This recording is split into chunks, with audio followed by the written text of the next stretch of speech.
Alors, deuxième problématique.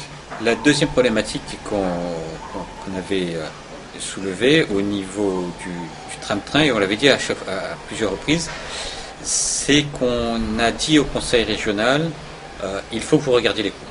On ne peut pas s'engager dans des coûts sur une infrastructure sûrement nécessaire en termes de développement durable pour La Réunion, si c'était pour engager La Réunion dans des dépenses ne lui permettant pas d'avoir d'autres projets structurants pour La Réunion. On l'a dit, on l'a redit. Donc, je ne m'attendrai pas là-dessus, mais on était passablement inquiets. On l'a redit pour les 3 dernières années, à chaque fois qu'il y avait le budget primitif, les orientations budgétaires du conseil régional, on le disait.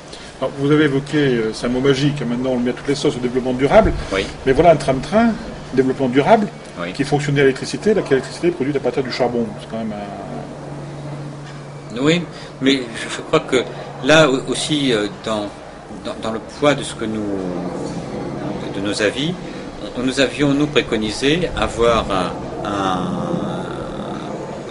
développement durable, et on a fait un rapport sur l'électricité, dans lequel il y a d'énormes possibilités en termes d'indépendance énergétique et électrique pour La Réunion à l'horizon 2030. Donc, c'est pas du jour au lendemain où on aura de l'énergie électrique propre.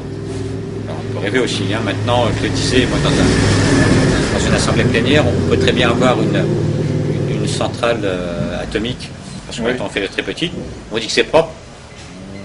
Je suis pas tout à fait d'avis. Qu'est-ce qui est propre, qu'est-ce qui est sale est-ce qu'on peut être vraiment totalement propre C'est la problématique. Il y a toujours des déchets. Il y a toujours des déchets.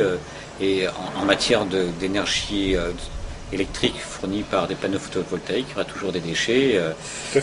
J'ai même rencontré quelqu'un qui est un spécialiste de la chose, qui me disait que quand on faisait le bilan en fin de vie de ces fameux panneaux photovoltaïques, eh bien qu'on était déficitaire.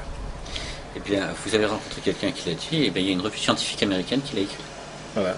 Disant que quand on prend en compte le bilan carbone pour amener les panneaux à La Réunion, pour les fabriquer... Déjà pour fabriquer les cellules. Voilà, fabriquer les cellules, pour le recyclage en fin de vie, d'ailleurs qu'on ne sait pas faire encore pour le moment pour certaines parties, que le bilan est négatif. Alors là, on en revient à ce qu'on disait, qu'est-ce qui est propre, qu'est-ce qui est...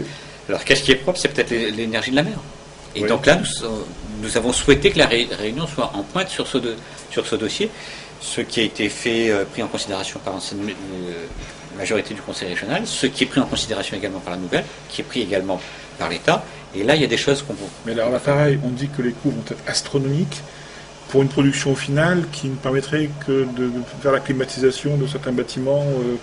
Oui, mais vous savez, c'est comme toute nouveauté. Lorsque les premiers GSM sont arrivés, ils coûtaient énormément cher en termes de production. Et puis, lorsque la vulgarisation se fait, les coûts diminuent. Donc nous payons pour voir, comme au poker. On paye pour voir comme au poker, mais non seulement on paye pour voir, mais on paye pour que La Réunion devienne un lieu de référence. C'est-à-dire que ce qui nous a toujours guidé au niveau du Conseil économique et social, c'est-à-dire que La Réunion soit une terre de référence sur un certain nombre de domaines. Vous savez, on a payé beaucoup pour voir lorsqu'on a fait les premières centrales bagasse charbon. Oui, c'était une première réunionnaise, il faut le rappeler. Et mondiale. Et mondiale, oui, mais réunionnaise vient de La Réunion. Mais on a payé. Ouais. Mais aujourd'hui, vous savez, il y a certains de nos voisins qui disent que c'est eux qui les ont faites. J'étais présent lors de l'inauguration de la première, et je me rappelle ce qui a été dit à l'époque. Ça se fait au Brésil, on exporte notre savoir-faire, mais ça nous coûte. Je vais prendre un autre exemple, cette fois, qui n'a pas lieu d'être avec l'énergie, mais sur la canne à sucre. Nous sommes un centre mondial de référence, mais lorsqu'on l'a mis en place, ça a coûté de l'argent. Mais aujourd'hui, on est connu mondialement en ce qui concerne nos variétés de canne.